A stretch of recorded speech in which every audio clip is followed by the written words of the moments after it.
Bonjour à tous, bienvenue frères et sœurs dans la maison de Dieu.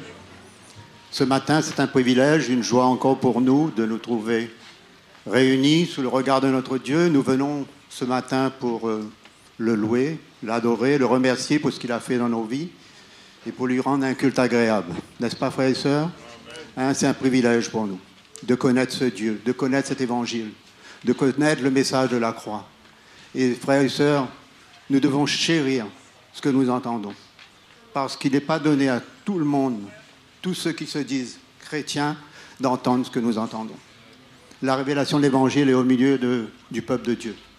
Et cet Évangile a tout le pouvoir de nous changer, de nous transformer et de nous amener jusqu'à la stature parfaite de Christ.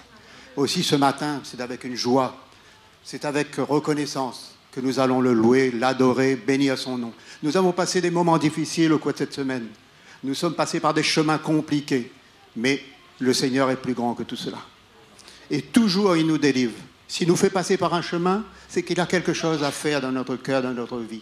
Aussi, allons avoir ce cœur reconnaissant ce matin. Allons le bénir, allons l'adorer, allons exalter son saint nom. Allons nous mettre debout ce matin.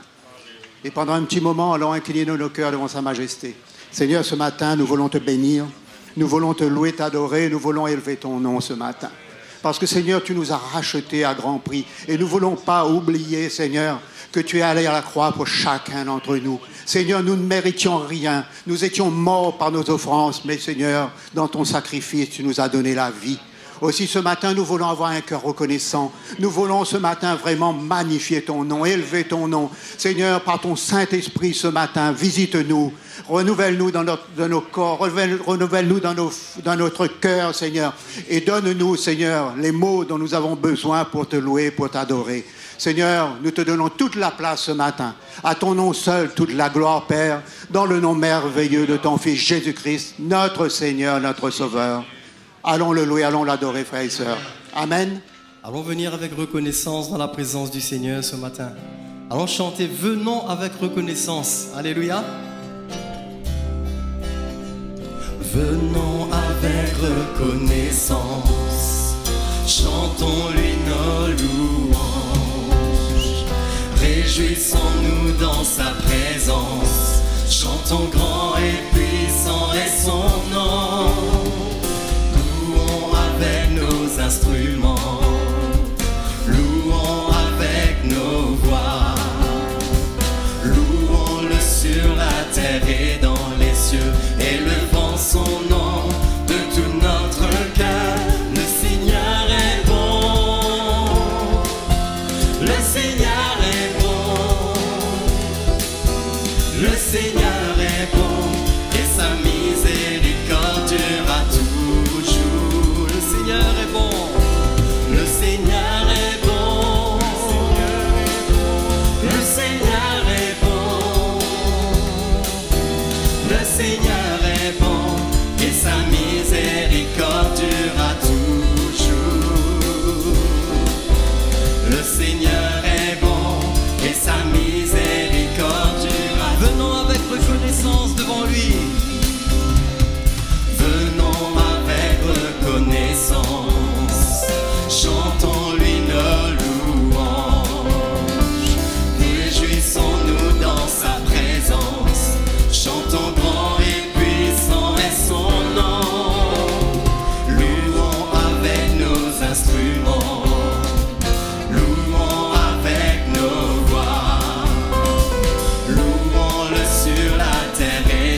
Alléluia.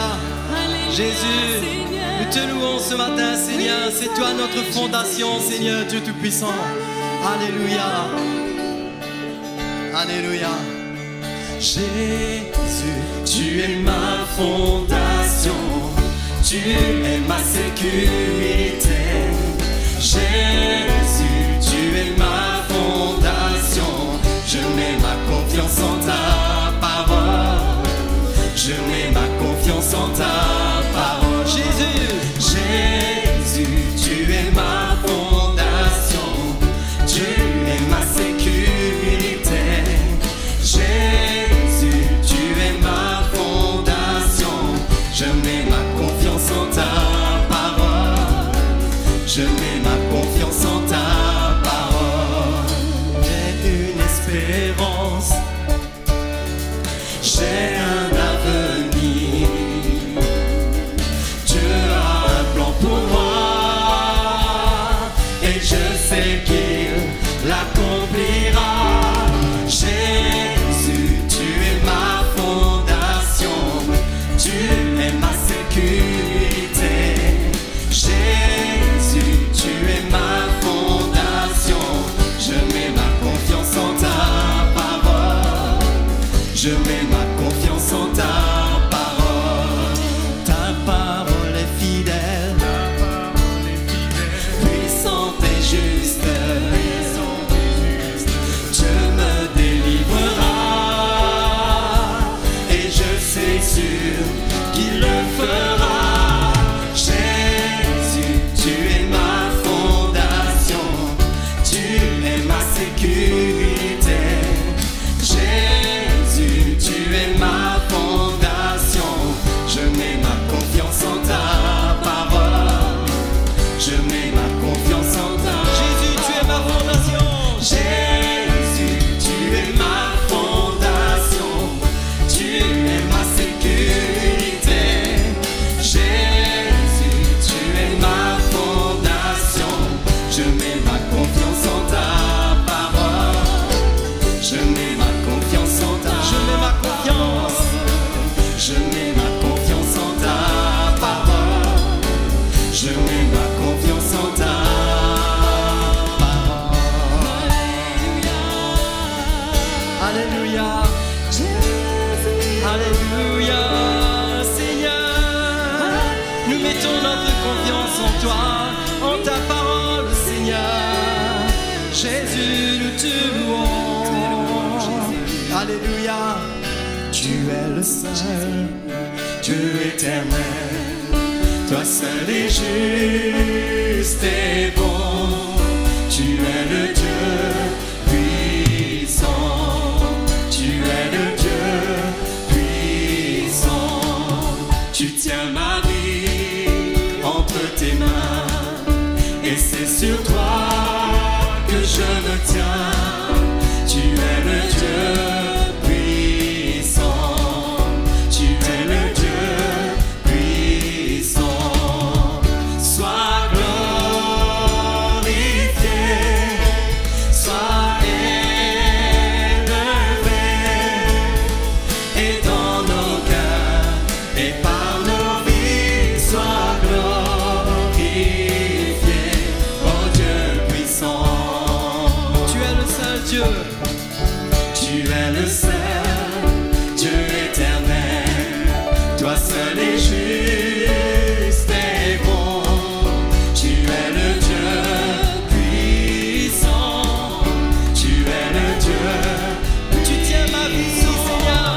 Tu tiens ma vie entre tes mains et c'est sur toi que je me tiens. Tu es le Dieu puissant, tu es le Dieu puissant. Sois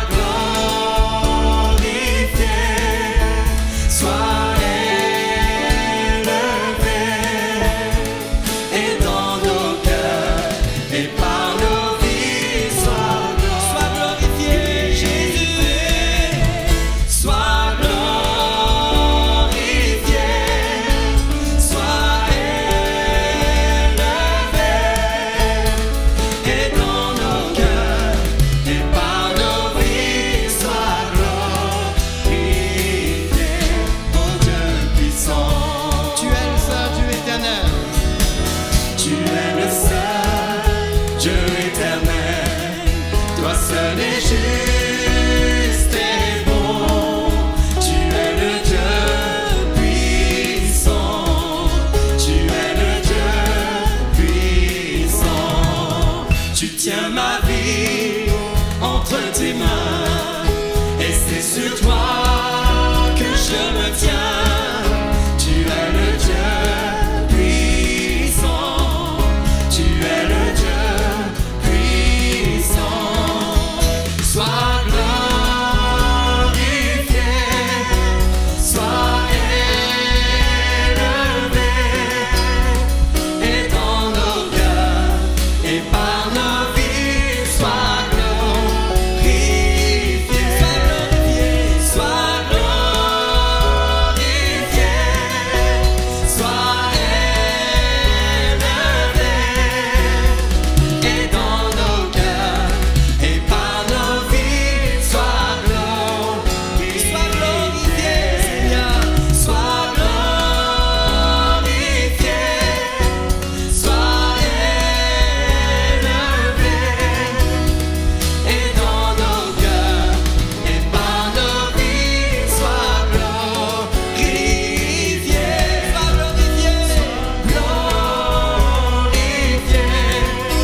sois élevé, et dans nos cœurs et par nos vies, sois glorifié, oh Dieu puissant, oh Dieu puissant, oh Dieu puissant. Alléluia, te louons Seigneur. Sois glorifié ce matin Seigneur. Sois glorifié Jésus par ton peuple dans ta présence. Alléluia. Oh merci Seigneur Jésus, merci notre Dieu, merci Seigneur, t'adorons Seigneur Jésus, alléluia. Jésus, nous te couronnons, nous te proclamons roi, présent au milieu de nous. Nous t'élevons par nos chants, nous t'adorons, nous t'exaltons. Viens établir ton trône éternel. Par nos louanges, nous t'invitons. Viens Jésus, prends la place du roi. Jésus, nous te couronnons, nous te proclamons roi, présent au milieu de nous. Nous t'élevons par nos chants, nous t'adorons, nous t'exaltons. Viens établir ton trône éternel. Par nos louanges, nous t'invitons. Viens Jésus, prends la place du roi. Jésus, Nous te couronnons Seigneur. nous te couronnons, nous te proclamons roi, présent au milieu de nous. Nous t'élevons par nos chants, nous t'adorons, nous t'exaltons.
t'adorons, Seigneur. Alléluia. Jésus, nous t'adorons. Alléluia. Oui, nous te couronnons ce matin, Seigneur. Nous voulons te couronner par nos louanges, par notre adoration, Seigneur. Oui, Dieu Tout-Puissant. Alléluia. Que cela soit agréable à tes yeux, Seigneur. Que cela te soit agréable. Oh Dieu Tout-Puissant, nous sommes devant toi, Seigneur. Nous voulons nous incliner devant toi, Jésus. Alléluia, devant ta majesté, Seigneur. Alléluia. Oh, merci, Seigneur. Alléluia. Alléluia. Oh, à toi la gloire. Nul n'est saint comme le Seigneur.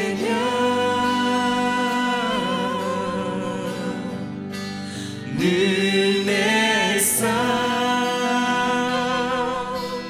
comme lui.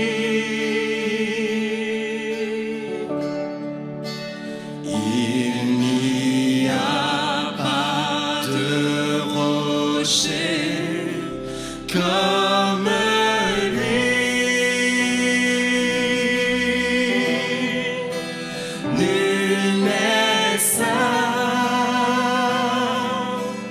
comme le Seigneur. Nul n'est saint comme le Seigneur. Nul n'est saint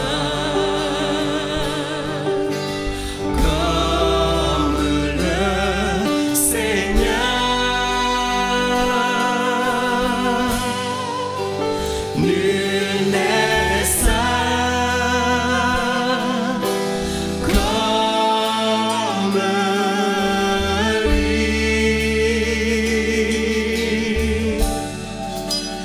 Il n'y a pas de rocher comme lui. Nul n'est saint comme le Seigneur. Nul n'est saint comme le Seigneur. Adorons-le. Nul n'est saint comme le Seigneur. Nul n'est saint comme lui.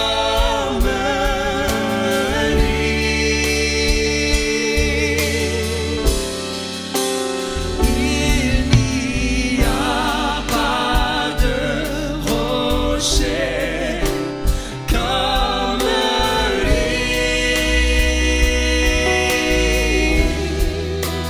Nul n'est saint comme le Seigneur. Il n'y a pas de rocher. Il n'y a pas de rocher comme lui. Alléluia. Nul n'est saint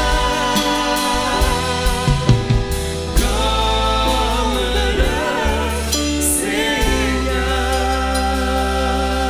Il n'y a pas de rocher.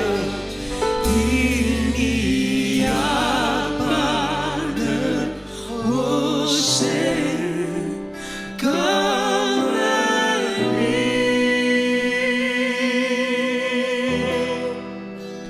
Nul n'est saint comme le Seigneur. Nul n'est saint. Nul n'est saint comme le Seigneur.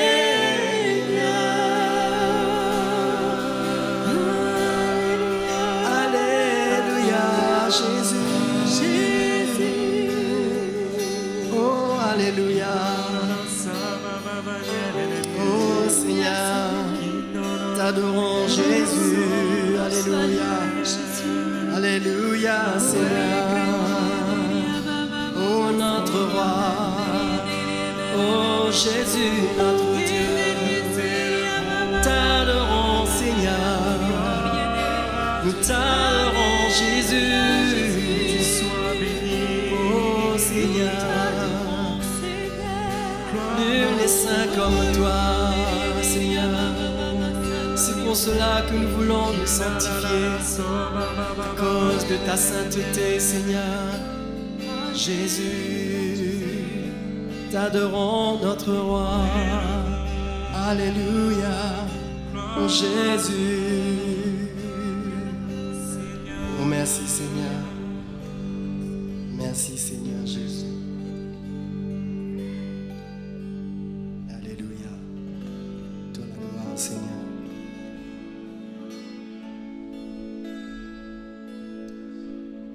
Alléluia. Je viendrai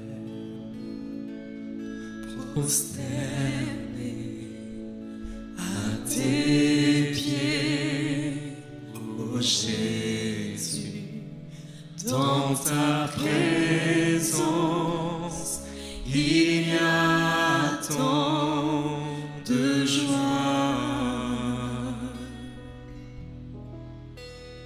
Il n'y a rien, non, il n'y a personne à comparer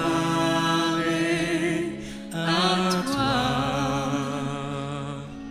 Je prends plaisir à t'adorer, Seigneur.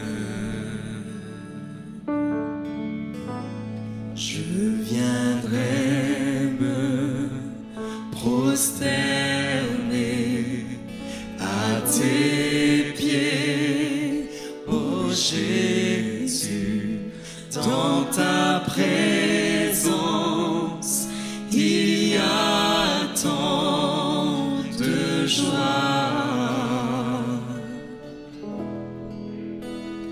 Il n'y a rien, non, il n'y a personne à comparer à toi.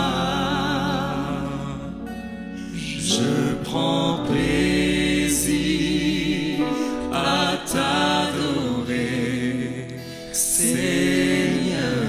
Je viendrai me prosterner. Je viendrai me prosterner à tes pieds, oh Jésus, dans ta présence, il y a tant de joie.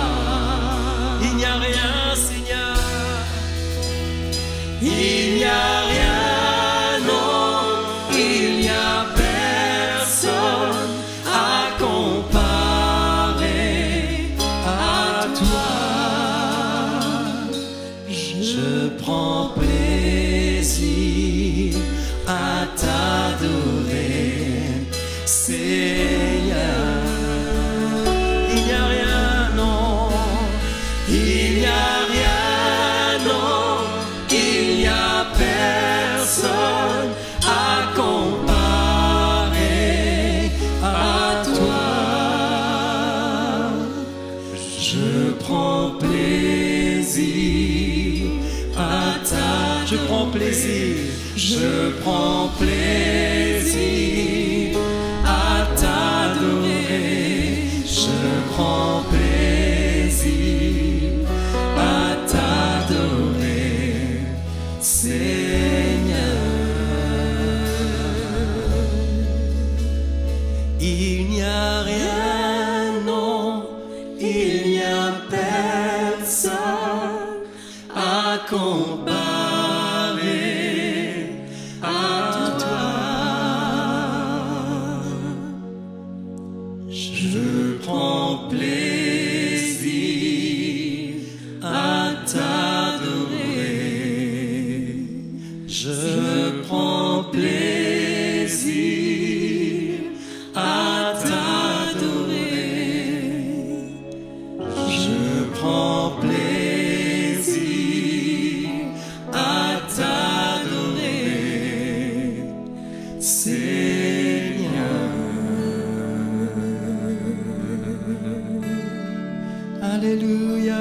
Jésus. Oh notre Dieu, nous te louons, nous t'adorons Seigneur. Tu es digne, Oh Jésus, tu es saint, Seigneur. nous sommes devant toi pour Nous t'adorer. t'adorons, Devant toi Seigneur, pour nous incliner. Jésus. Pour nous incliner Seigneur. Sois loué, Alléluia, Alléluia. T'adorons Seigneur. Alléluia. Nous t'adorons Jésus. Tu es saint, T'adorons Seigneur. Alléluia. Merci Seigneur. Merci Jésus. Merci Seigneur. T'adorons Jésus notre Dieu. Glorifions ton nom, Jésus, tu es digne d'être glorifié. Tu es digne d'être élevé, Jésus. Nous t'adorons. Oh, nous prosternons devant toi, Seigneur. Tu en es digne d'être adoré, d'être loué. Nous t'adorons, Jésus. Nous t'adorons. Alléluia.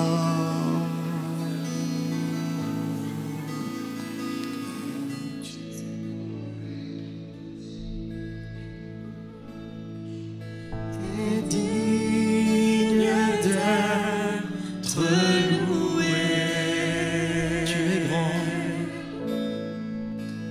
Tu es grand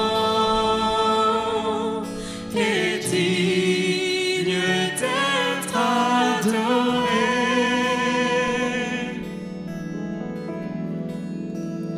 Les anges dans les cieux se prosternent et t'adorent.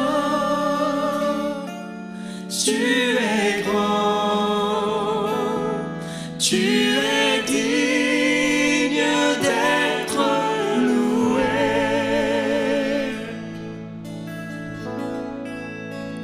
Tu es grand et digne d'être loué. Tu es grand et digne d'être adoré.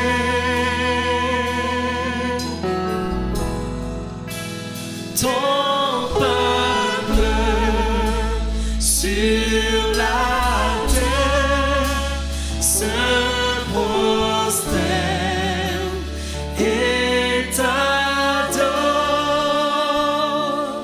Tu es grand, tu es digne d'être adoré.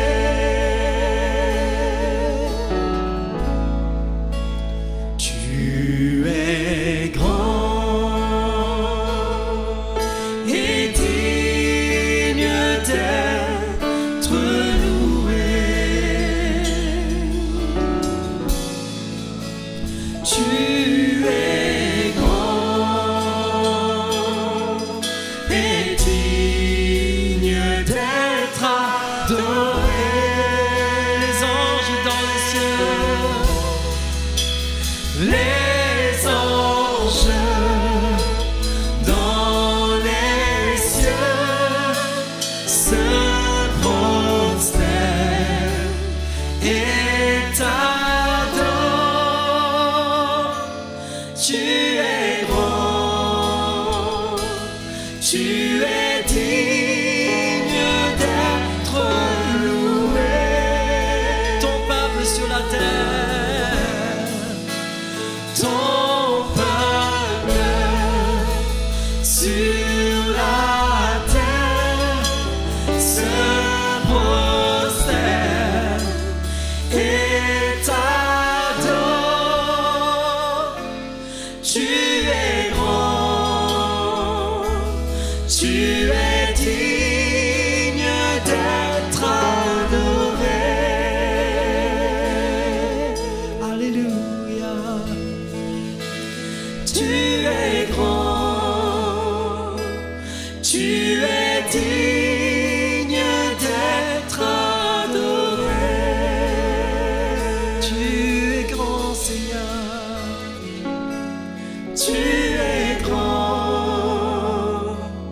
tu es digne d'être adoré.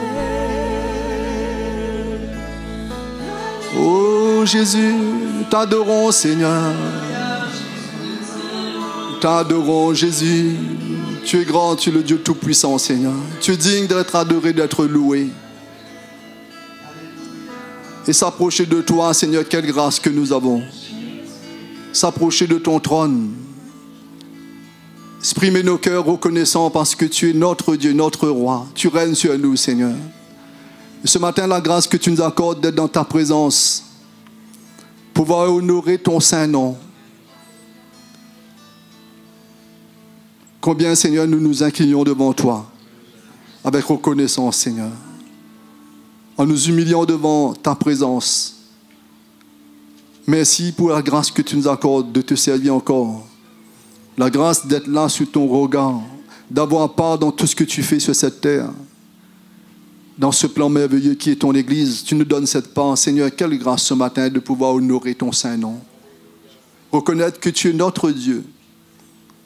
Reconnaître que tu es celui qui est mort sur cette croix, qui est venu pour chercher le plus vil des pécheurs, et tu nous as trouvés là où nous étions.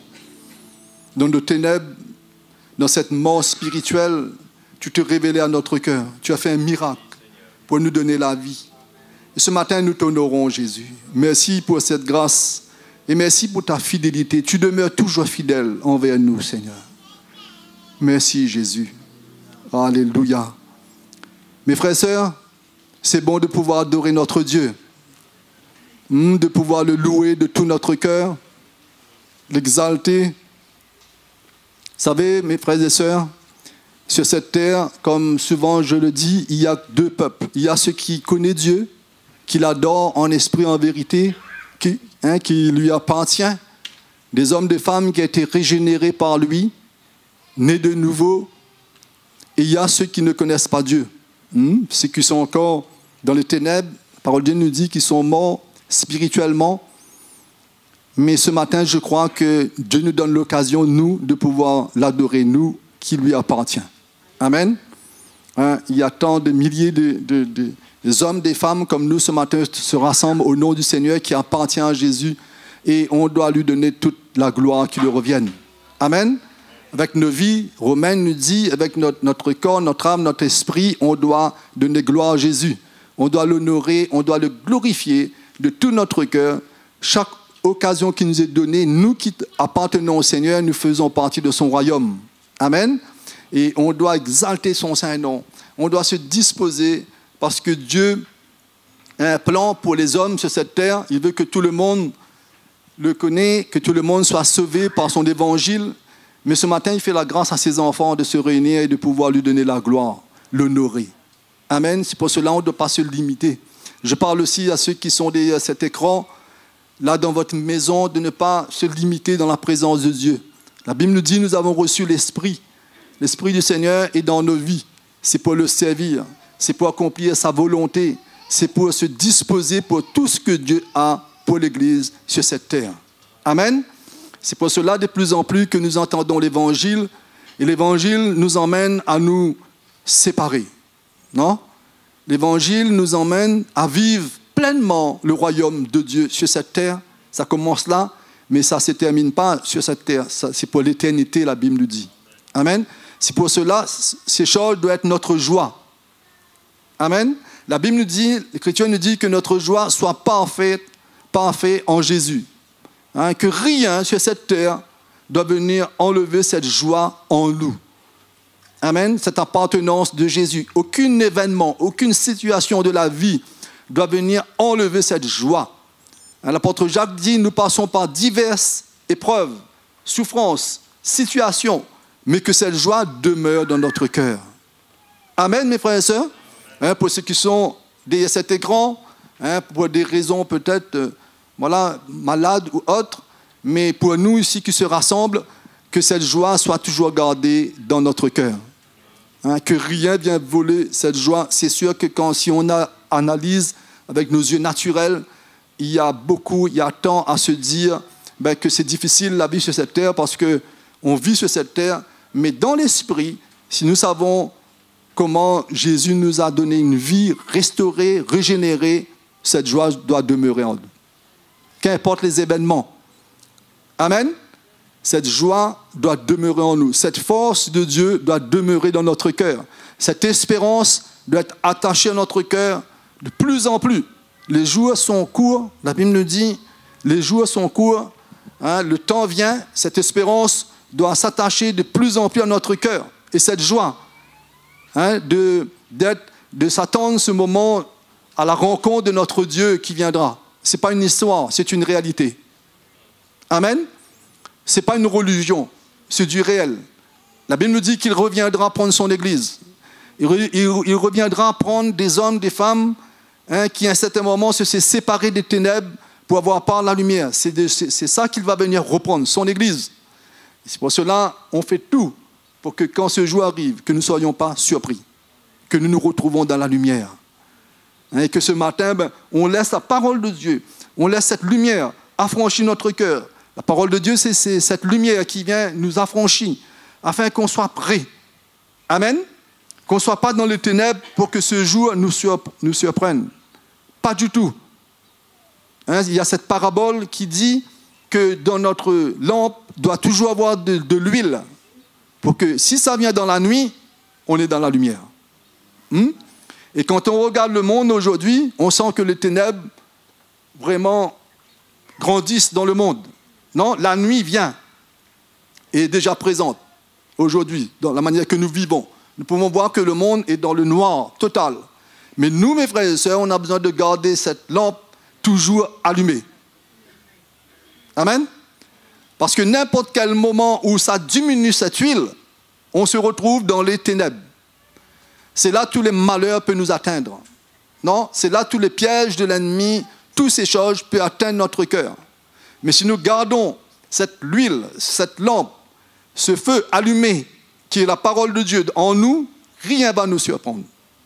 Amen. Rien. Rien va venir emmener un certain découragement dans notre vie. Au contraire. C'est pour cela, ce matin, je vous le dis, je dis à moi-même, c'est bon de disposer notre cœur pour que Dieu puisse encore nous éclairer, que Dieu nous montre. Parce que vous savez, si Dieu nous a sauvés, parce qu'il a un plan merveilleux pour nous. Nous sommes précieux à ses yeux. Amen. Ne vous regardez pas avec vos défauts, nous avons. Ne vous regardez pas avec vos manquements, parce que nous tous, nous avons encore des manquements. Mais Dieu, il nous regarde, on est précieux à ses yeux. C'est pour cela, il ne faut pas perdre du temps. Amen. Il faut laisser cette lampe. Dis, Seigneur, éclaire-moi par ta parole. Ta parole est la vie. S'il m'a franchi, il va me rendre réellement libre. Amen. Ce matin, on va servir le Seigneur avec nos offrandes. Avant cela, je voudrais savoir, est-ce qu'il y a des gens qui nous visitent pour la première fois dans ce lieu? On voudrait vous accueillir. Si c'est pour la première fois que vous venez, juste un signe. C'est OK? Sinon, ce matin, on va porter, on va servir le Seigneur avec nos offrandes. Et ça, c'est volontaire. Amen. C'est volontaire. La parole de Dieu nous parle dans le livre de Corinthiens. D'abord, leur cœur était au Seigneur. Ils n'ont rien fait dans tout ce qu'il y a besoin de pourvoir pour la maison de Dieu sans cette communion, cette relation avec le Seigneur lui-même. C'est ça qui a mené la liberté dans l'histoire. On voit dans Corinthiens comment ces hommes ont donné au-delà. Pourquoi? Pas parce que c'était une obligation, pas parce qu'il y avait un besoin qu'il fallait rencontrer, non, mais parce que premièrement, la Bible nous dit que cela venait de leur cœur, à cause de la relation avec leur Dieu, ils étaient prêts à tout faire pour le service de Dieu dans ce sens. C'est pour cela, ce matin, il y aura ces paniers qui seront présents, mais volontairement, la parole de Dieu nous parle d'un cœur volontaire qu'on doit servir Dieu. Un cœur bien disposé. un cœur qui comprend le plan de Dieu, un cœur qui veut avoir part dans tout ce que Dieu fait. Et crois-moi, la parole de Dieu nous dit, tout ce que nous pouvons recevoir, même dans la vie naturelle, tout vient de Dieu. Et quelle grâce ce matin de pouvoir le servir avec nos offrandes. Hein? On va se mettre debout, on va s'approcher et on va quand même louer le Seigneur. Alléluia. Ton nom est si merveilleux, Jésus. Ton nom est si merveilleux, Jésus. Ton nom est si merveilleux, ton nom est si merveilleux, ton nom est si merveilleux, Jésus. Ton nom est si merveilleux, ton nom est si merveilleux, ton nom est si merveilleux, Jésus. Ton nom est si merveilleux, Jésus. Ton nom est si merveilleux, Jésus. Ton nom est si merveilleux, ton nom est si merveilleux, ton nom est si merveilleux, Jésus. Ton nom est si merveilleux, ton nom est si merveilleux, ton nom est si merveilleux, Jésus. Ton nom est si merveilleux, ton nom est si merveilleux, Jésus. Ton nom est si merveilleux, Jésus. Ton nom est si merveilleux, ton nom est si merveilleux, ton nom est si merveilleux, Jésus. Ton nom est si merveilleux, ton nom est si merveilleux, ton nom est si merveilleux, Jésus.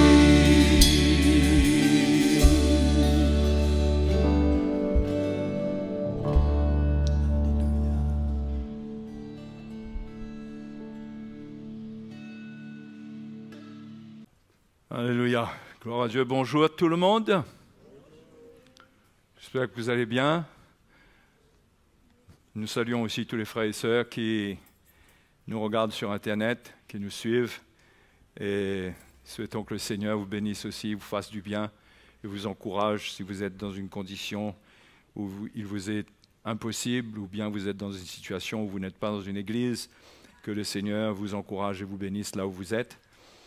Donc, nous sommes heureux de pouvoir nous retrouver, de venir ensemble. Amen. Alléluia. Amen. Et de chercher à former une maison vivante pour le Seigneur. Jésus est vivant. Parce qu'il est vivant, nous sommes vivants avec lui et nous devons chercher la vie pour être vivants avec lui et que ça se ressent qu'on est vivant. D'accord? Oh! Il faut comprendre que la vie chrétienne, c'est la vie avec Christ. C'est la vie avec Jésus.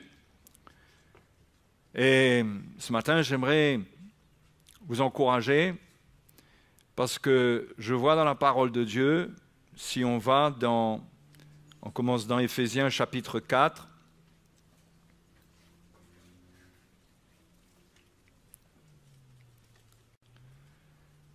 au verset 17, gloire à Dieu. Le verset 17. Voici donc ce que je dis et ce que je déclare dans le Seigneur. Vous ne devez plus marcher comme les païens qui marchent selon la vanité de leurs pensées. Ils ont l'intelligence obscurcie, ils sont étrangers à la vie de Dieu, à cause de l'ignorance qui est en eux, à cause de l'endurcissement de leur cœur. Ayant perdu tout sentiment, ils se sont livrés au dérèglement pour commettre toute espèce d'impureté, jointe à la cupidité. Mais vous, ce n'est pas ainsi que vous avez appris Christ. Une formule étrange, parce qu'on ne dit jamais qu'on apprend quelqu'un. On apprend toujours quelque chose. De quelqu'un, mais on apprend quelque chose. Mais la parole de Dieu dit et parle d'apprendre Christ. Parce que c'est ça la vie chrétienne. La vie chrétienne, c'est apprendre Christ. Et apprendre Christ, c'est pas apprendre directement comment vivre la vie de Christ. La vie chrétienne commence et son fondement, c'est apprendre à mourir à soi-même. Il n'y a pas de vie chrétienne qui commence autrement que sur la base de la mort de Jésus. La croix de Christ est notre fondement. Nous devons trouver le fondement sous nos pieds pour quoi que ce soit que nous faisons. Notre vie ne se bâtit pas sur des principes chrétiens. Nous ne sommes pas appelés à suivre les principes chrétiens. Vous savez, c'est quelque chose qui est inconcevable pour l'intelligence humaine. Parce que nous connectons notre intelligence tout de suite, quand il s'agit d'apprendre, c'est tout de suite notre intelligence qui se connecte pour apprendre. Or, la vie chrétienne, c'est pas comme ça. Non pas qu'on apprend absolument rien, non, on apprend Christ. C'est-à-dire qu'on a besoin de la connaissance de Christ. On a besoin de le connaître.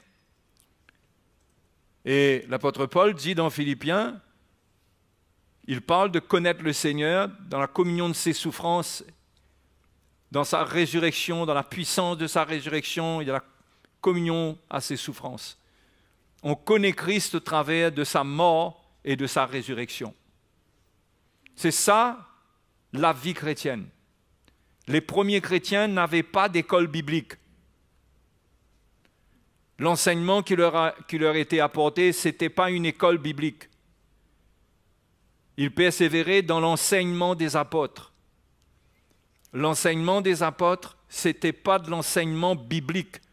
C'était transmettre la révélation de cette mort et de cette résurrection au cœur des chrétiens. Vous comprenez? Donc, si quelqu'un commence la vie chrétienne avec un apprentissage de principes bibliques chrétiens, même si c'est sous la Nouvelle Alliance, si c'est des versets de la parole de Dieu sous la Nouvelle Alliance, et qu'il part de là, il part sur une mauvaise base. Parce que la vie chrétienne, ce n'est pas connaître à propos de Christ, ce n'est pas simplement connaître ses paroles, c'est le connaître. Et c'est partir de sa mort afin d'apprendre à renoncer à nous-mêmes, d'apprendre à mourir.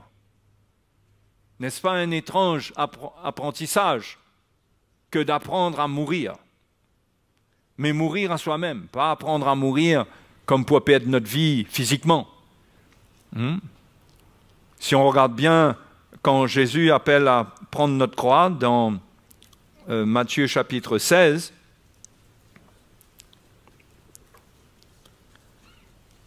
et au verset 24,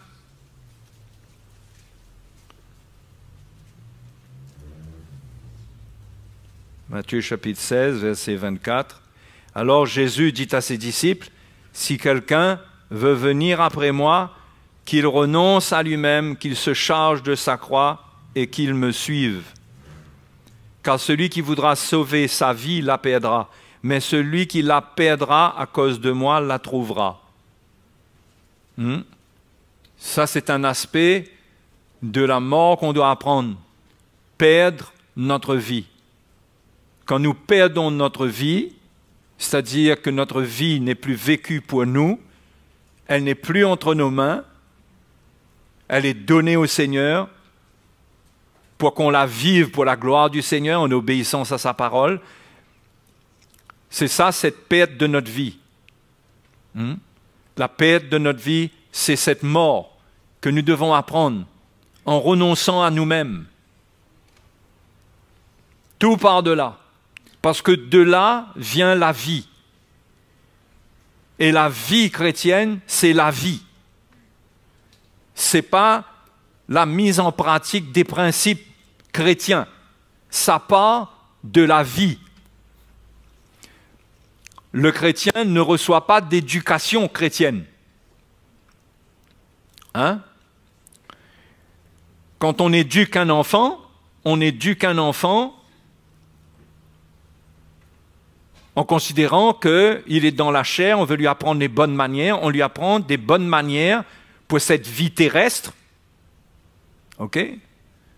Donc, on l'éduque avec des principes, quelque part. Hein? On lui enseigne les bonnes manières, comment bien vivre.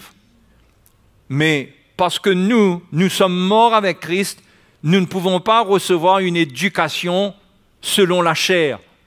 Parce qu'avec Jésus, notre chair, elle est considérée devant Dieu comme morte.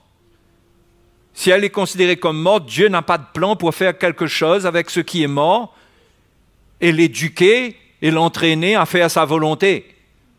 Ce qui est mort n'est pas dans le plan de Dieu, c'est fini. Et nous sommes morts avec Christ selon la chair. Donc la vie chrétienne, ce n'est pas une éducation chrétienne. La vie chrétienne doit commencer là où nous sommes vivants. Nous sommes morts avec Christ et nous sommes ressuscités avec lui.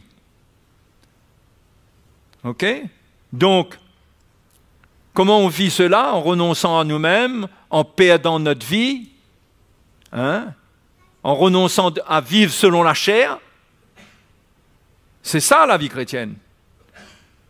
Et si on essaye de faire de la vie chrétienne un ensemble de principes chrétiens, cela nous tue. Cela nous tue, parce que nous allons essayer d'appliquer ce que Christ dit dans la chair. Ce que Christ dit se vit dans l'esprit avec sa vie, pas dans la chair. C'est très subtil. C'est là où le légalisme intervient. Ceux qui ne comprennent pas la vie chrétienne sous cet aspect de la vie, que ça repose sur la vie de Christ, ils partent sur une vie chrétienne basée sur la loi, sur le légalisme, comme les Juifs qui n'étaient pas nés de nouveau, qui n'étaient pas morts avec Christ, qui n'avaient pas la vie de résurrection, et à qui Dieu avait donné la loi parce qu'ils étaient dans la chair. Ils partent sur la même base et ils répètent les mêmes erreurs que les Juifs. Ils essayent et ils échouent. Ils essayent et ils échouent. Mais nous, ce n'est pas comme cela qu'on apprend Christ. Ce n'est pas comme cela qu'on marche avec le Seigneur. Tout part de la vie de Jésus en nous. C'est pourquoi la première chose qui se passe quand nous nous repentons de nos péchés, tout de suite nous naissons de nouveau. C'est-à-dire que le Seigneur met sa vie en nous. Parce que sans cela, rien ne peut se passer. Rien. Notre vie chrétienne va n'être que échec. Tentative de succès, mais échec. Parce que ce n'est pas le plan de Dieu qu'on s'appuie sur notre nature charnelle pour le servir, pour le suivre. Mais Jésus dit que si on veut venir après lui, il dit qu'on renonce à nous-mêmes et qu'on se charge de notre croix. Et là, on le suit. On prend notre croix. Pour le suivre, il faut prendre notre croix. Prendre notre croix, cela veut dire que nous nous identifions à sa mort. Nous nous regardons comme morts. C'est ce que l'épître de Paul aux Romains dit. Paul dit, regardez-vous comme morts en Christ et comme vivants avec lui, comme vivants pour lui. Nous ne devons pas nous fier à la chair. L'apôtre Paul dit encore dans Philippiens chapitre 3, nous ne mettons pas notre confiance dans la chair. La chair ne peut rien produire de bon. Jésus l'a dit. La chair ne sert à rien. Donc, notre vie chrétienne ne doit pas se baser sur notre nature charnelle, sur notre nature humaine, mais elle doit commencer avec la mort afin de vivre la vie. Parce que c'est la mort qui nous fait vivre la vie. Ce n'est pas comprendre qui nous fera vivre la vie de Christ. C'est la mort que nous expérimentons qui nous fait vivre la vie de Jésus. Vous comprenez? Il faut bien comprendre cela. Sinon, on passe notre vie à essayer d'être un bon chrétien, à essayer d'être quelqu'un de bien. Mais Paul a dit dans Romains chapitre 7, il décrit cela dans Romains chapitre 7.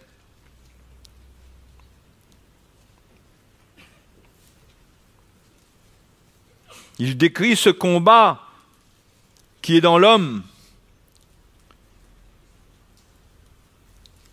Et chapitre 7 et au verset 14.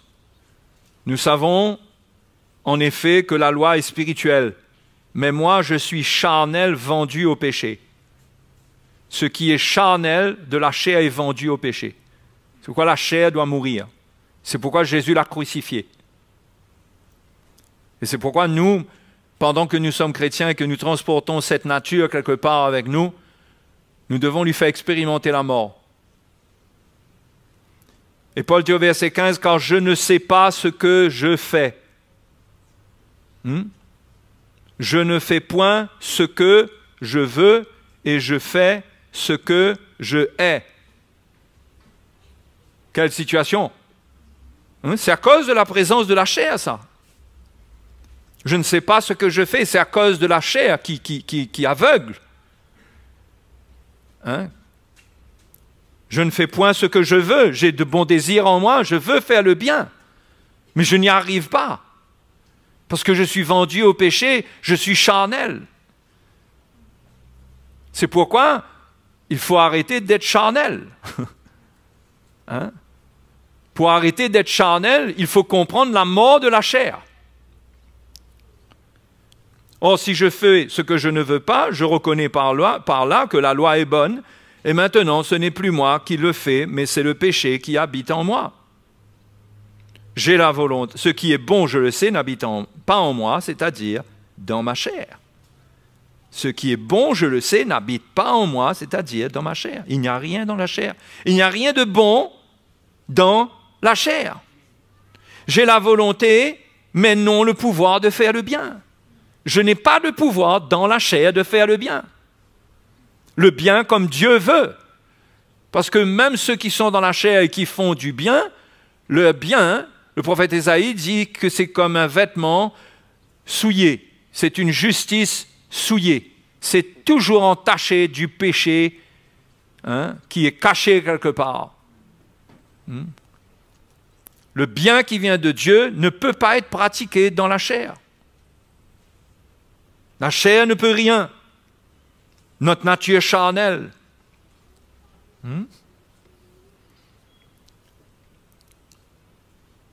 J'ai la volonté, mais non le pouvoir de faire le bien.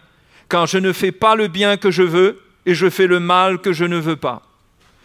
Et si je fais ce que je ne veux pas, ce n'est plus moi qui le fais, c'est le péché qui habite en moi. Vous voyez? Quand on vit selon la chair, on va trouver le péché dans la chair. Parce que le péché est dans la nature de la chair. Donc si on vit selon la chair, on ramène le péché, la puissance du péché. C'est pourquoi on ne fait pas ce qu'on veut faire, mais c'est le péché qui fait.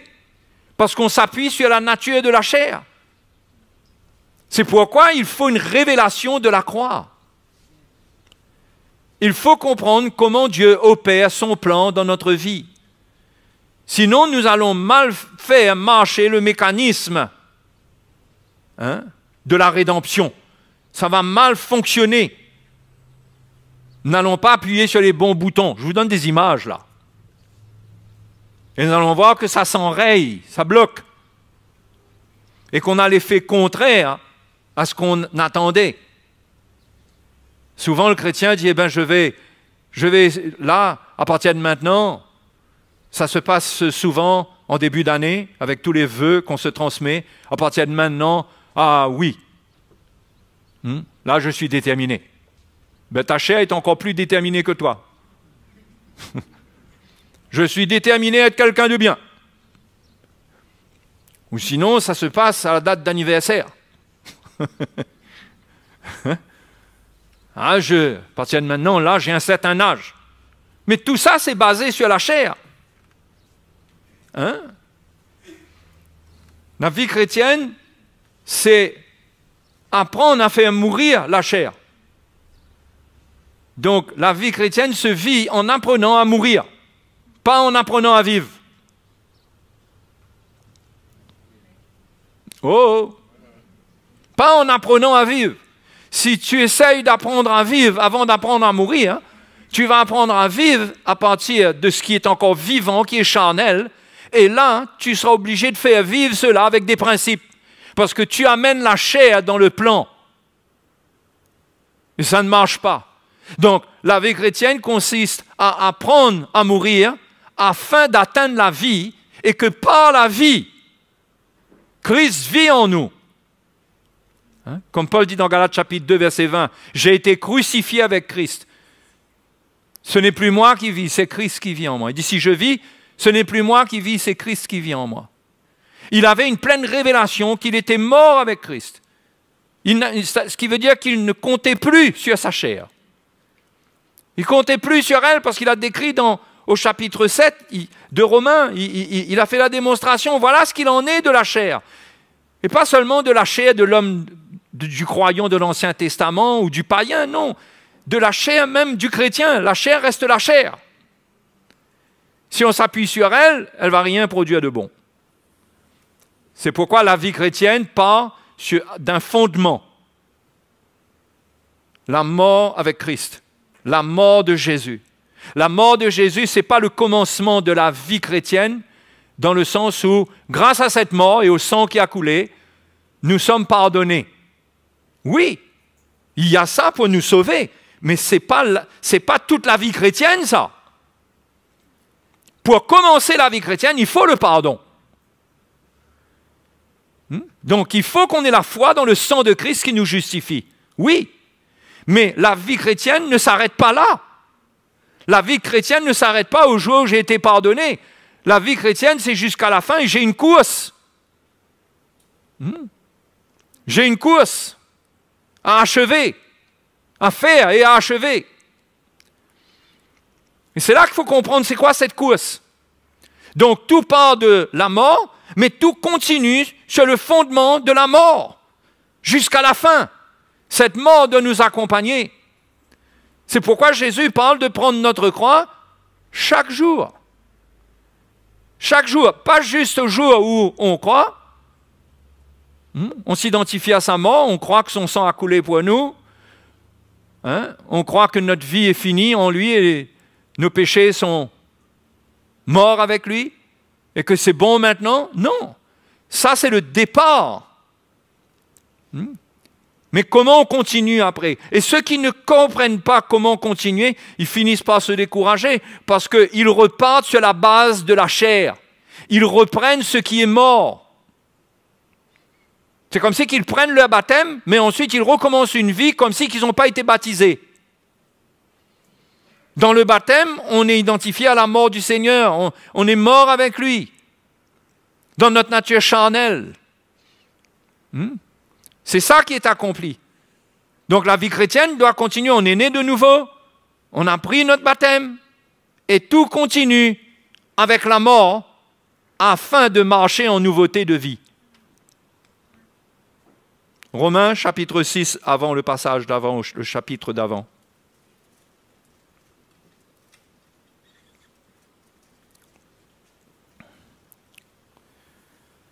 Parlons du baptême.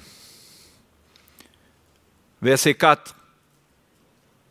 Nous avons donc été ensevelis avec lui par le baptême en sa mort, afin que, comme Christ est ressuscité des morts par la gloire du Père, de même nous aussi nous marchions en nouveauté de vie. Vous voyez notre marche en nouveauté de vie, notre nouvelle marche, elle s'appuie sur quoi? Sur la mort et sur la résurrection. Nous avons été baptisés dans le baptême en sa mort, afin que comme Christ est ressuscité des morts, puisque Christ est mort, mais il est ressuscité, il est vivant, par la gloire du Père, de même, nous aussi, basés sur la même chose, nous aussi, nous marchions en nouveauté de vie. Voilà notre vie. Notre vie, ce n'est pas comprendre la vie chrétienne, ce n'est pas apprendre la vie chrétienne, les bonnes manières chrétiennes, l'éducation chrétienne. C'est pour ça que les chrétiens peuvent être remplis de jugement. On peut juger les autres. Parce qu'on ne comprend pas que ce n'est pas une question d'avoir été bien éduqué, d'avoir bien appris. C'est une question que l'œuvre de Dieu doit se faire. Le chrétien doit comprendre d'où il doit puiser sa vie, sa nouvelle vie. D'où est-ce qu'il puise cela? Et ici, Paul ne parle pas du salut seulement au premier jour, il parle de la marche. Il dit que cette mort doit produire une nouveauté de vie. Donc, frères et sœurs, n'essayez pas de vivre une vie chrétienne victorieuse en ignorant la mort du Seigneur et la résurrection du Seigneur. C'est un grave manquement.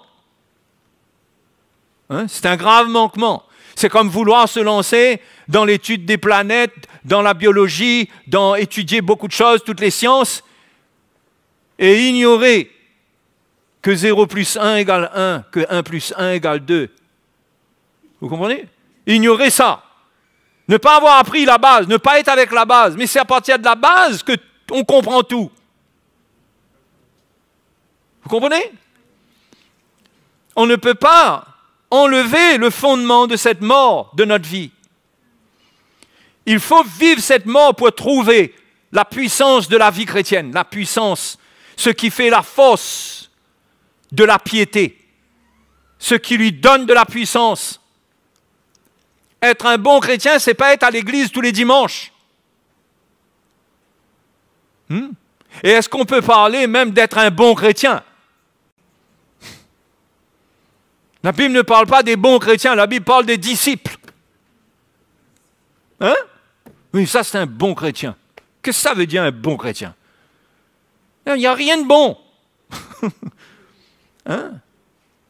On peut dire qu'un frère, c'est un super frère, c'est un bon frère, dans le sens que on ressent son cœur, il sert le Seigneur, il n'y a pas de problème. Oui, cette appréciation qui est religieuse, un bon chrétien. Mais un bon chrétien, ce n'est pas quelqu'un qui est à l'église tous les dimanches et puis c'est tout. Et il n'y a pas de bon chrétien parce que la Bible nous parle des disciples. Ils ont été appelés chrétiens, mais la Bible nous parle des disciples. Et le disciple, il prend sa croix. Il prend sa croix. Quand vous regardez dans la parole de Dieu, vous verrez que Jésus relie le disciple à sa croix, à la croix qu'il doit prendre. Donc il faut faire attention à notre définition de la vie chrétienne et de ce que c'est que d'être un chrétien. Le chrétien, c'est celui qui est mort avec Christ, crucifié avec Christ, et qui vit cette mort en prenant sa croix. Il expérimente cette mort en prenant sa croix. Et quand il expérimente cette mort dans sa chair, dans les éléments charnels de sa vie, et qu'il renonce à toutes ces choses et qu'il expérimente cette mort, il goûte à la puissance de la vie de Jésus. Avec cette vie, il peut servir Dieu. Sans cette vie, il sert la religion, il ne sert pas Dieu. Allez, je vous donne quelques secondes pour réagir là. Hein? Oui ou non? Il ne faut pas se tromper de combat. C'est pourquoi la Bible parle du bon combat. Donc il y a un mauvais combat. Le bon combat de la foi, saisis. Combat le bon combat. Saisis la vie. Combat le bon combat, saisis la vie. C'est dans Timothée, ça. Hein? Allez, allons dans Timothée. Il faudrait que d'abord que je trouve le livre de Timothée. 2 Timothée, je pense. 1 Timothée.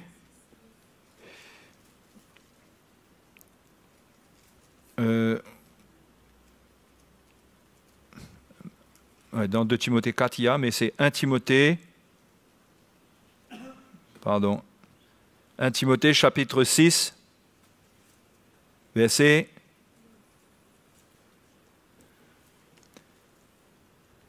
12.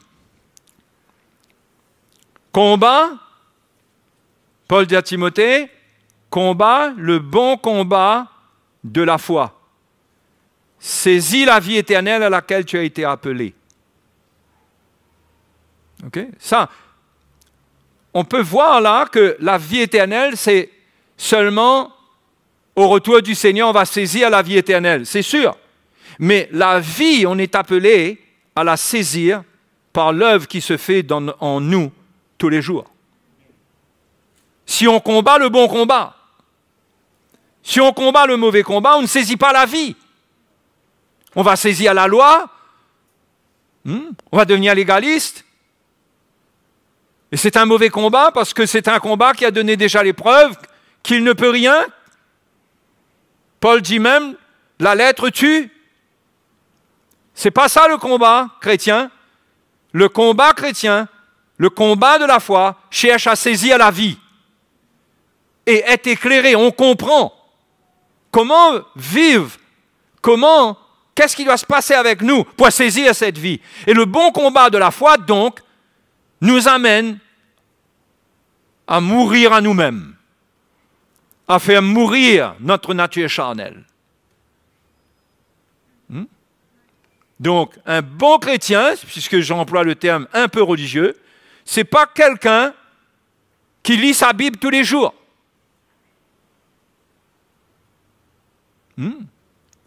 Attention, ça ne veut pas dire que lire sa Bible tous les jours, ce n'est pas bon, au contraire, lisez votre Bible.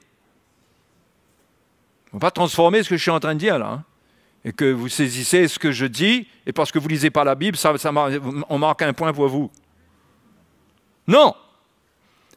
Mais ce n'est pas avec ça qu'on construit notre vie chrétienne. On lit parce qu'on a la révélation, et parce qu'on cherche encore plus la révélation, et qu'on cherche à ce que Dieu nous instruise dans la justice, nous montre ce qui est injuste à ses yeux par sa parole, afin qu'on fasse mourir ce qui est injuste dans notre vie, et qu'on vive selon la justice de Dieu, qu'on vive sa vie.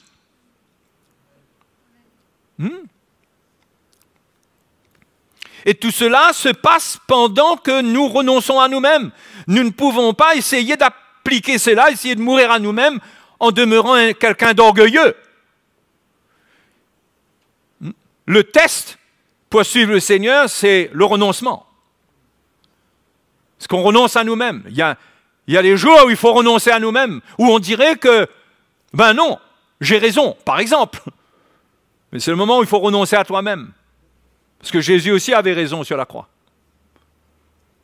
Et c'est là qu'on goûte à la mort, quand on s'identifie à la croix. On doit comprendre la mort de cette croix. Sinon, la mort de Jésus demeure quelque chose de religieux. Une espèce de tableau qui fait couler des larmes.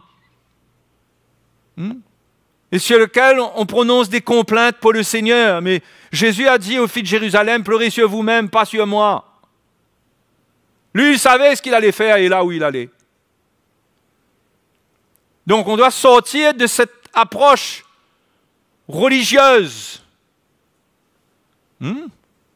Mais avoir une révélation de sa mort pour comprendre l'appel qu'il y a dans cette mort et comment nous identifier à elle, comment renoncer à nous-mêmes, renoncer à notre vie. C'est pourquoi il y a beaucoup de choses qui viennent, que le Seigneur nous instruit, nous enseigne dans sa parole. Par exemple, servir, s'humilier, c'est renoncer à soi-même. Servir, on renonce à nous-mêmes, on donne aux autres. Ça, ce sont des choses qui contribuent à faire mourir ce qui est charnel en nous. Et on doit faire mourir. On fait mourir ce qui est vivant. On ne fait pas mourir ce qui est mort. Si tu es orgueilleux, tu ne dois pas juste te bloquer avec ton orgueil, tu dois juger ton orgueil et le faire mourir. Il ne s'agit pas de dire, pour l'instant, je ne suis pas encore prêt. Il faut obéir. Il faut obéir. Hein? J'ai pas envie. Hein? Je ne suis pas sous la loi, j'ai pas envie. Ah, c'est des gros prétextes, ça. Bien sûr qu'on ne doit pas faire des choses forcées. Mais ceux qui ont une lumière de la croix, ils sont obligés de s'efforcer de faire quelque chose. Sinon, ils vont obéir à la chair. Et ils vont s'arrêter au moindre obstacle. Et le moindre obstacle qu'ils ressentent, ils se disent, moi je ne suis pas sous la loi, je suis libre. Dans ce cas, tu utilises le plan de Dieu, la grâce de Dieu, tu prends la liberté pour vivre selon la chair. Hein? Dans la liberté, tu dois être éclairé. Tu es éclairé de la croix, et dans la liberté, tu choisis de prendre sa croix. Jésus dit, si quelqu'un veut me suivre, il ne force pas. Si quelqu'un veut venir après moi, on est libre. Mais une fois qu'on a la lumière, il est fortement recommandé d'obéir. Parce que Dieu ne donne pas la lumière pour nous laisser libres de notre choix. Il nous laisse libres, mais son but, ce n'est pas que nous choisissions, nous fassions le mauvais choix. Et le bon choix, quand on est éclairé de la croix, c'est prendre la croix, et ça fait mal. Et c'est pour faire mourir quelque chose qui est là. C'est pourquoi le mot persévérer, même si souvent dans la parole de Dieu, le mot persévérer veut dire plus endurer, mais il y a quand même des mots qui parlent de continuer. On persévère. C'est important. Hein? On persévère dans l'enseignement des apôtres. On persévère dans la communion fraternelle. On persévère. Qui comprend, les frères? Hein? Bien sûr, pour persévérer, il faut que l'Église soit sur le fondement de l'enseignement des apôtres. Sinon, toute persévérance en dehors de cela est inutile. C'est vain. Ça va être fatigant. Hein? On n'encourage personne à persévérer dans un mouvement qui est légaliste, qui persiste dans le légalisme, dont l'enseignement est légaliste, basé sur la chair. Il faut fuir. Il faut fuir ça. Parce que persévérer là-dedans, c'est se détruire à nouveau. Mais il faut une persévérance. On est éclairé et on persévère. Et si on ne persévère pas, on est éclairé et on ne persévère pas, il nous arrive ce que Jésus dit dans Matthieu, dans ce sermon sur la montagne, au chapitre 7. On entend, mais on ne met pas en pratique. On bâtit sur le sable. Hein? On bâtit sur le sable. Et quand on bâtit sur le sable, qu'est-ce qui se passe? Qu'est-ce qui se passe, les frères et sœurs? C'est la ruine. Ça ne tient pas. Le mot persévérer, dans Actes chapitre 2, regardez avec moi au verset 42, Luc rapporte cela dans son livre des Actes. Il persévérait dans l'enseignement des apôtres. Là, le mot persévérer, c'est vraiment être constant. Dans l'Épître aux Romains, quand ça parle de la persévérance, il y a des endroits où ça parle de la persévérance, ça parle de l'endurance. Mais là, c'est vraiment continuer, être constant, ne pas lâcher. Les frères et les sœurs, c'est cela, prendre sa croix. On ne lâche pas notre croix. Pas parce qu'on est forcé, mais parce qu'on est éclairé. Mais quelqu'un qui n'est pas éclairé, on ne peut rien pour lui. On ne peut rien pour quelqu'un qui n'est pas éclairé et on ne doit surtout pas essayer de le manipuler pour qu'il fasse quelque chose. Parce qu'il faut qu'il ait la lumière. Donc, qu'est-ce qu'on doit faire? On doit prier que Dieu amène la lumière. C'est pourquoi nous prions. Nous prions que Dieu amène la lumière. Parce que celui qui saisit cette lumière et qui va mettre en pratique cette lumière a déclenché quelque chose dans son cœur et il a accès, s'il met en pratique cette lumière, il a accès à la vie. Il met en pratique, il expérimentera la vie. Donc les premiers chrétiens, les disciples, hein? Parce que le verset d'avant dit, ceux qui persévéraient, au verset 41, ceux qui acceptaient sa parole furent baptisés. En ce jour-là, le nombre des disciples s'augmenta d'environ 3000 âmes. Et qu'est-ce qui se passe? Ils persévéraient. Ils étaient constants. Ils étaient avec. Ils persévéraient dans l'enseignement des apôtres, dans la communion fraternelle, dans la fraction du pain et dans les prières. C'est important qu'ils vont expérimenter ce que les apôtres leur ont appris, c'est-à-dire Christ, c'est-à-dire sa mort, sa résurrection. Comment mourir? Maintenant, quand ils se rassemblent pour mourir. Pas comme les sectes qui sont empoisonnés pour faire des suicides collectifs. On ne parle pas de cela. Ça, c'est diabolique. On parle d'un état d'esprit de renoncement à soi-même où l'on est là avec les autres pour les servir, pour prendre soin, pour soutenir, pour donner notre vie. Et quand on vit cela, on est en train de nous identifier à la mort de Christ parce qu'avant de mourir sur la croix, il a montré qu'il était serviteur. Et cela l'a amené jusqu'à la croix pour mourir à la croix. Et nous aussi, nous prenons le même chemin. Nous prenons le même chemin. Nous appliquons cette mort, si on peut parler d'appliquer, c'est technique. Mais cette mort, elle agit en nous dans la communion fraternelle. Donc vous voyez, vous représentez bien le danger qui vient aujourd'hui. Avec les distanciations sociales qu'il faut respecter, bien sûr. Hein? À cause de l'hygiène et à cause de ce qui se passe.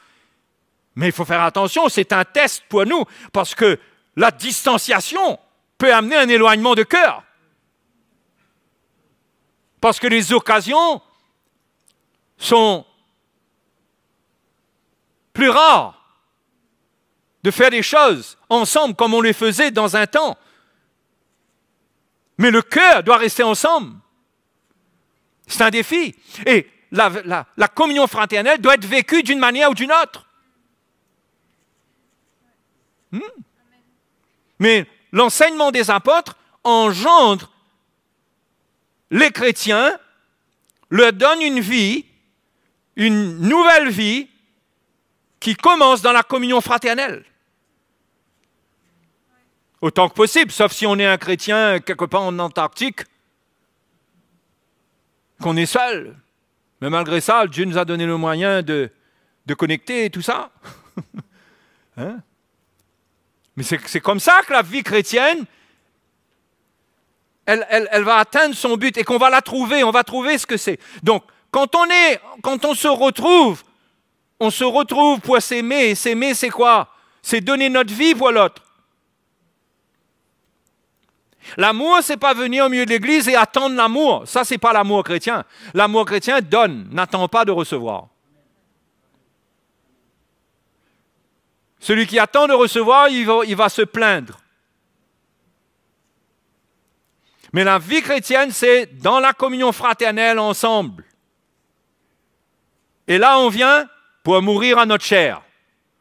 Celui qui est grand, allons dire le grand PDG, OK, qui a une grande société, 10 000 employés, il est dans l'église, il devient comme ça tout d'un coup. C'est lui qui lave les pieds des autres, si je puis donner une image. Il n'y a plus rien du dehors qui vient dans la maison de Dieu. Et tout le monde sert. Et ça brise l'orgueil et ça fait une œuvre.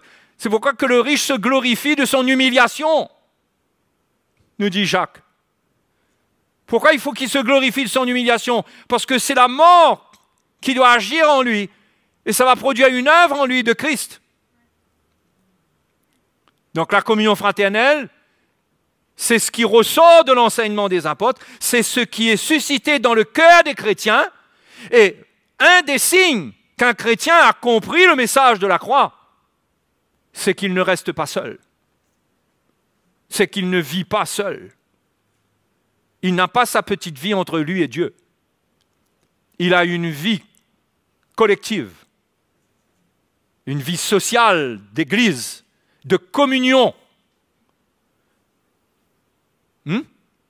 Il est en contact avec les autres.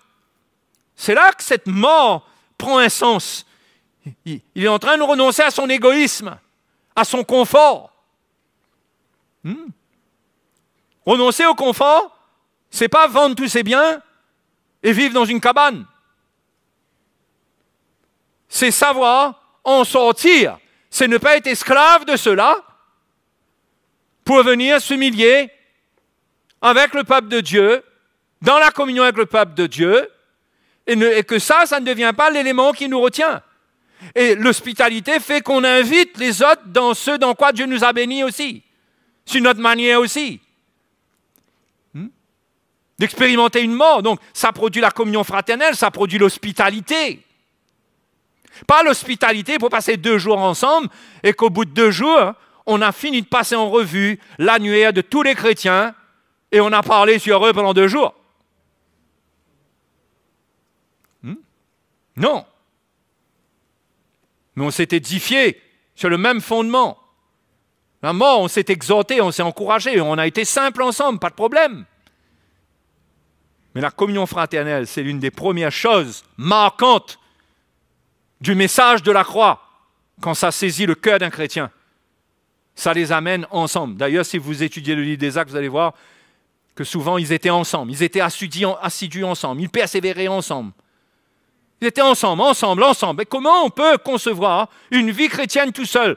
Mes frères, mes sœurs, ça n'existe pas. On est en train de se tromper soi-même. Ce n'est pas la vie chrétienne. C'est une vie de tromperie. Il n'y a pas de puissance dedans. Et ce n'est pas parce qu'on ne vit pas dans le péché, dans le monde, dans les choses du monde et qu'on est seul, que là on est en train de vivre la vie chrétienne, zéro. Parce qu'il y a des gens dans le monde qui ne vivent pas dans certaines choses aussi. Ça, c'est rien. L'élément qui nous défie, c'est que notre vie, on l'a perdue pour le corps de Christ, pour Christ. Ça nous amène dans la communion fraternelle. Hein? C'est important ça. Et si ce n'est pas là, mais ça veut dire que je n'ai pas encore compris l'évangile. Donc qu'est-ce que j'ai besoin de faire? J'ai besoin de m'humilier. Qu'est-ce qui fait que je ne comprends pas ça? Hein? Peut-être que vous êtes nouveau, vous n'avez pas encore saisi cela. Mais il y a des gens qui sont même nouveaux qui comprennent ça tout de suite. Peut-être que vous êtes tellement ancien que ça a pris tellement de temps pour vous d'apprendre cela que vous êtes dans Dieu-ci, que finalement vous êtes adapté à l'Église pour vivre une vie comme ça, sans engagement. Mais vous devez savoir que l'appel de Dieu, la vie chrétienne, qu'amène l'enseignement apostolique, c'est la communion fraternelle. Hein? Après, il y a la fraction du pain. Pourquoi la fraction du pain? La fraction du pain, ce n'est pas le déjeuner, ça. Je crois que la fraction du pain, c'est la Sainte Seine. Il persévérait dedans. D'ailleurs, c'est ce que je vous dis, c'est appuyé par le fait qu'on trouve comment le Seigneur dit qu'il faut prendre son repas jusqu'à ce qu'il vienne, jusqu'à son retour. Donc, il y a une persévérance à prendre. Pourquoi? Pourquoi on prend le repas du Seigneur? Dans une volonté toujours de s'identifier. Hein? Ici, tout le monde peut être à l'école du Seigneur, mais ce n'est pas une école biblique. Parce que ce n'est pas une école biblique, tout le monde peut être à l'école du Seigneur. Parce que ça ne dépend pas de l'intelligence. Peut-être même que celui qui a beaucoup d'intelligence, il a encore plus d'obstacles que celui qui en aurait moins. Mais tout le monde peut comprendre de renoncer à la méchanceté, non? D'être moins égoïste. De ne pas vivre pour soi. Hein? Donc, la fraction du pain vient nous ramener à la réalité de la croix, dans notre relation avec le Seigneur. Nous sommes en communion avec le Seigneur parce que ça aurait pu être écrit là, qu'il persévérait dans l'enseignement des apôtres, dans la communion fraternelle et dans la communion avec le Seigneur. Et dans la communion avec le Seigneur, mais c'est dans la fraction du pain. C'est la communion avec le Seigneur, mais au travers de sa mort. Beaucoup veulent la communion avec le Seigneur sans passer par la croix. Ils croient qu'ils sont passés par la croix une fois et que c'est fini, maintenant c'est bon. Ils ne réalisent pas que c'est toujours la croix, notre vie de tous les jours. Aussi longtemps que la chair sera avec nous, la croix devra être là. Et puis, il persévérait dans la prière ou dans les prières. Pourquoi? Pourquoi les prières ou la prière est importante? Parce que la prière, c'est ce qui cherche la puissance de Dieu, parce qu'on ne peut rien faire par nous-mêmes. On a besoin de miracles. Nous tous, nous avons besoin de miracles. Pas seulement pour guérir de notre maladie ou pour voir certains besoins être pourvus. Bien sûr qu'on a besoin de ces miracles et le Seigneur est mort pour nous donner ces miracles et il peut le faire. Et nous devons nous attendre à ce que Dieu intervienne dans notre vie et surtout dans notre corps. Mais les miracles vont au-delà. On a besoin de prier parce qu'on a besoin de miracles dans nos foyers. On a besoin de miracles dans notre couple. On a besoin de miracles avec nos enfants. Quel miracle? On a besoin du miracle de la vie. On a besoin du miracle de la résurrection. On a besoin que la nouvelle naissance vienne, que nos bien-aimés soient engendrés.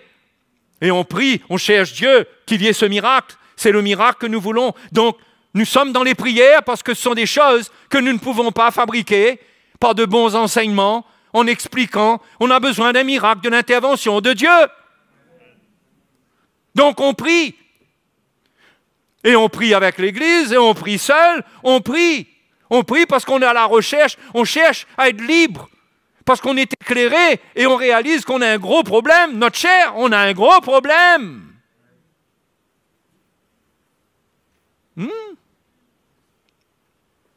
Les astronautes américains auraient dit, Houston, nous avons un problème. Ils sont en haut et que là, la machine tourne mal. Nous avons un gros problème par là-haut, nous, ici en bas, là, dans la chair. Nous avons besoin de plus de révélations. Nous avons besoin d'être fortifiés pour vaincre cette chair-là. Nous essayons de vaincre les autres. Nous voulons que les autres soient vaincus, c'est-à-dire qu'ils soient reconnus coupables par rapport à nous. Mais ça, c'est les victoires du monde, ça. La victoire chrétienne, c'est vaincre sa chair, qui a réclamé la victoire sur son frère. C'est vaincre sa chair. Ça, c'est la victoire chrétienne. C'est pourquoi on prie. Si vous enlevez l'enseignement des apôtres au départ, et vous enlevez tout ce qui vient après, ben, il n'y a plus de vie chrétienne. Plus de communion éclairée dans la Sainte Seine, plus de prière, plus de communion fraternelle. Mes frères et mes sœurs, vous réalisez que si on ne vit pas ces choses, c'est à se demander sur quoi est fondée notre vie chrétienne. Elle est fragile, elle est bâtie sur du sable, elle est bâtie sur autre chose. Et c'est dangereux. Mais souvent, malheureusement, les chrétiens se réveillent au milieu de catastrophes pour se dire « Ah, si j'avais ». Ah, si j'avais, comme le livre des Proverbes dit, si j'avais écouté la voix de mes maîtres. Si j'avais. Mais mieux vaut tard que jamais quand même. Tard, c'est mieux que jamais. Mais tôt, c'est mieux que tard. Non? Tôt, c'est pas mieux que tard? Ça, on ne l'a pas dit jusqu'à maintenant. Je le dis à partir de maintenant. Tôt, c'est mieux que tard. Et tard vaut mieux que jamais. OK? Il n'y a pas de problème. On a raté, nous tous quelque part, on est en retard. Mais ce n'est pas grave. On peut racheter le temps. Alléluia. Donc, je voulais vous encourager ce matin à comprendre c'est quoi l'Évangile. Quel est le but de l'Évangile qui vous est annoncé? Qu'est-ce que ça doit produire dans votre vie? Première chose, vous devez apprendre à mourir. À faire mourir. Et je n'ai pas eu le temps. Il aurait fallu encore beaucoup de temps pour aller dans les VSC pour expliquer certaines choses. Mais c'est bon là. Comprendre que la vie chrétienne, c'est apprendre à mourir. à mourir à soi-même, à renoncer à soi-même. Tout le monde est OK? Hein? Ben, vous voulez apprendre ça? Et les ministères sont là pour apprendre ça, pas pour vous apprendre à vivre, pour vous apprendre à mourir. Principalement, en premier, les ministres de l'Évangile, les bergers, les anciens, le rôle de ceux qui portent l'Évangile, c'est enseigner le chrétien à mourir. Et ça, on ne veut pas entendre. Nous, on veut une vie directe, on veut une solution directe. Il n'y a pas de solution, mon frère. Donc ce matin, prions le Seigneur. Remercions-le, qu'il nous éclaire. Mais surtout, demandons-lui de nous fortifier pour qu'on arrive à accepter la mort de notre nature charnelle. Alléluia. Gloire à Jésus. Levons-nous. Mettons-nous devant le Seigneur ce matin. Mettons-nous devant le Seigneur ce matin. Que le nom de Jésus soit béni. Et vous voyez, notez quelque chose, les frères et sœurs. L'Évangile n'est pas difficile à comprendre. Il est difficile à vivre. Le défi n'est pas dans la compréhension. Le défi est dans le vécu de la compréhension. L'Évangile est simple. Mais la difficulté, c'est la chair. Et c'est tellement mieux d'amener la chair avec nous. Hein? Et de l'emmener avec nous dans les choses et qu'elle reçoive des explications. Comme ça, elle ne fait pas trop obstacle, elle coopère d'une manière ou d'une autre. Vous comprenez? Avec un peu de loi. Tu ne dois pas faire ça. Hein? C'est pas bon que tu fasses ça. Hein? On emmène notre chair avec nous. Au lieu qu'elle meure, au lieu qu'on dit tu n'as pas de place. Dehors. On l'emmène avec nous. Ben oui, vous allez me dire, oui, mais elle est avec nous. Oui, mais comprenez l'image. Elle est avec nous, mais on ne lui donne pas de place. On ne lui donne pas de l'écoute. Et on donne nos oreilles à l'Évangile pour comprendre comment la mettre à l'écart, comment faire mourir ses œuvres. Alléluia. Donc, il y a une lumière qui doit grandir dans nos cœurs. Hein? Prions le Seigneur. Prions le Seigneur. Il n'y a pas de réveil dans le cœur, dans l'Église, sans cela, sans ce message. Gloire à Jésus. Gloire à Jésus, notre Seigneur. Alléluia. Oh, merci Seigneur. Merci pour ta grâce. Merci Seigneur que ce matin, tu parles à nos cœurs. Tu te révèles à nous. Notre Dieu, tu es glorieux. Nous voulons comprendre l'œuvre de notre salut. Tu nous as fait grâce de comprendre notre salut, notre justification. Mais Seigneur, donne-nous la lumière de notre persévérance. Oui, que nous puissions expérimenter la victoire qui se trouve dans ta vie. Père Céleste, au nom de Jésus, nous prions. Nous prions qu'il y ait un esprit de révélation qui agisse dans nos vies. Que la lumière grandisse dans nos cœurs. Que nous puissions avoir la révélation de ta mort, Seigneur Jésus. De ta mort et de ta résurrection. Que cela frappe les cœurs pendant la prédication de la croix. Que cela vienne frapper les cœurs. Que cela soit une lumière pour enlever les obstacles, pour enlever le voile qui nous empêche de voir. Au nom de Jésus, je prie pour les frères et les sœurs qui sont là, qui ressentent ce besoin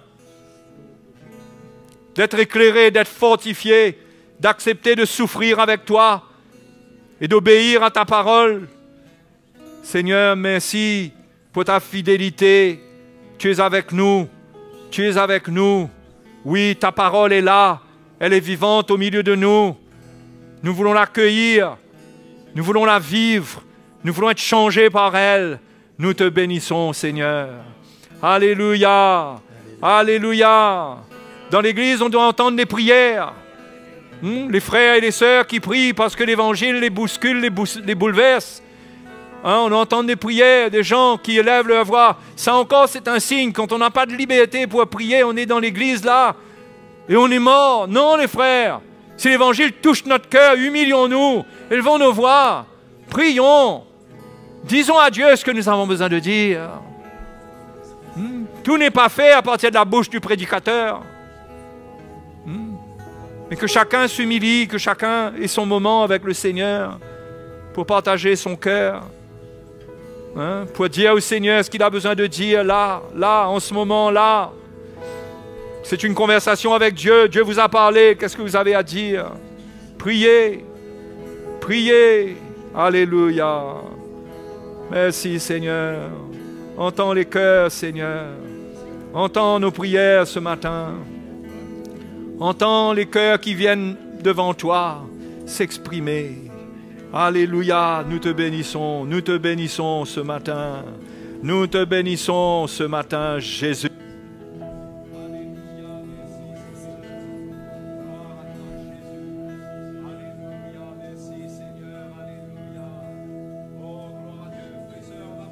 On va prier, on prie. On prie. Je vous encourage à prier. Je vous encourage à prier. Soyons pas dans une routine, quand on a fini, on a prié un petit coup, on lance un chant et puis c'est fini. Priez, cherchez le Seigneur un moment. Mettez votre cœur devant le Seigneur.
Avec ferveur, nous nous tenons devant lui. Oh, nous voulons vivre cette vie. Nous voulons vivre cette vie. La vie selon la chair, c'est la mort. Cette vie en faisant mourir les choses de la chair en nous, c'est cette vie-là qui va venir de la part de Christ. La réalité de sa vie, le fruit de l'esprit, va se manifester avec abondance au travers de nous. Alléluia. Oh, gloire à toi, Jésus. Gloire à toi, Jésus. Gloire à toi, Jésus. Alléluia. Sois béni, Seigneur, sois béni. Oh, alléluia. Oh, nous t'adorons, nous te louons. Alléluia. Merci, Seigneur. Oh, gloire à ton nom, Jésus. Gloire à ton nom. Alléluia.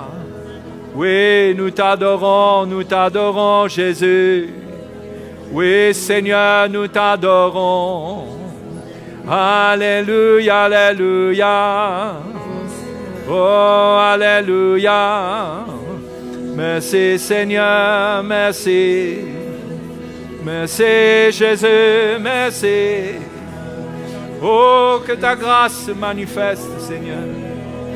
Oui, que ta grâce se manifeste, Seigneur. Alléluia. Réveille les cœurs. Réveille les cœurs. Que l'Évangile devienne une réalité en nous et dans nos vies, au travers de nous.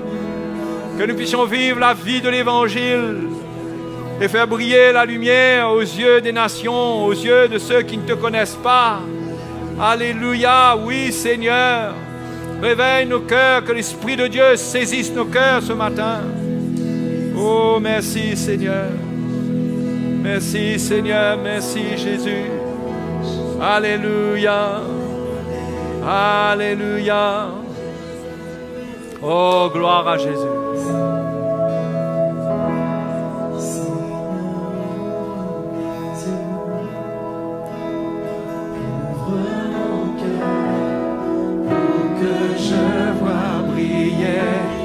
Splendeur de ta gloire, Seigneur, ouvre mes yeux, ouvre mon cœur pour que je vois briller la splendeur de ta gloire. Oh mon Dieu, que ta lumière vienne éclairer ma vie, que ta grâce m'enseigne tes voies,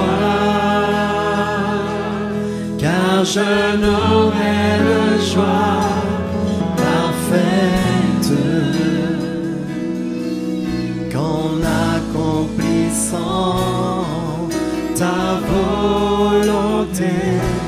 Seigneur, ouvre mes yeux, ouvre mon cœur pour que je vois briller la splendeur de ta gloire. Seigneur, ouvre mes yeux, ouvre mon cœur pour que je vois briller la splendeur de ta gloire, oh mon Dieu.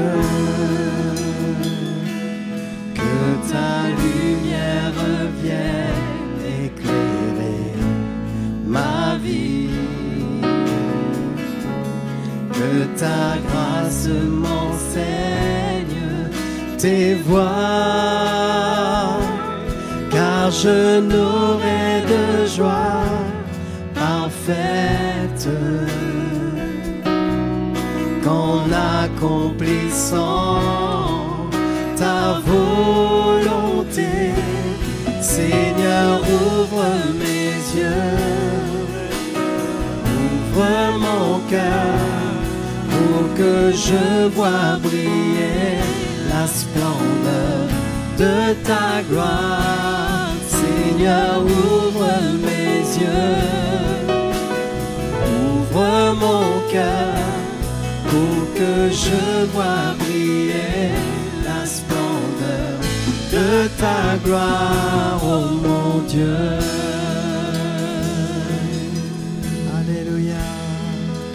Alléluia. Seigneur, mon Dieu. Alléluia. Oh, merci Seigneur. Je veux prier aussi ce matin pour tous ceux qui nous écoutent ce message et assistent à cette réunion. Je veux prier pour vous, les frères et les sœurs qui ne peuvent pas être là à cause de votre situation de santé, ou ceux qui ne sont pas de cette communion, mais vous nous suivez. Je veux prier pour vous, que Dieu se révèle à vous. Seigneur, merci pour ta paix, pour ta grâce qui est réelle pour tous tes enfants, quel que soit le lieu où ils se trouvent et quelle que soit leur situation. Tu n'es jamais trop loin d'eux, Seigneur. Je prie que tu étendes ta main. Tu connais les besoins de chacun. Certains souffrent dans leur corps de maladie. Prions, Père, dans le nom de Jésus, que les maladies soient vaincues, que les souffrances dues à ces maladies soient ôtées des corps, que ces frères et sœurs malades expérimentent la puissance de la guérison dans leur corps pour devenir libres. Je prie pour tous ceux qui passent des moments difficiles dans leur maison, dans leur foyer, dans leur couple, avec leurs enfants. Je prie pour des miracles. Je prie que les yeux s'ouvrent là où ils doivent s'ouvrir pour que chacun réalise chacun réalise là où il est par rapport au message de la croix. Et je prie pour un miracle, des miracles de réconciliation, la puissance qui s'est manifestée à la croix pour réconcilier les Juifs et les païens.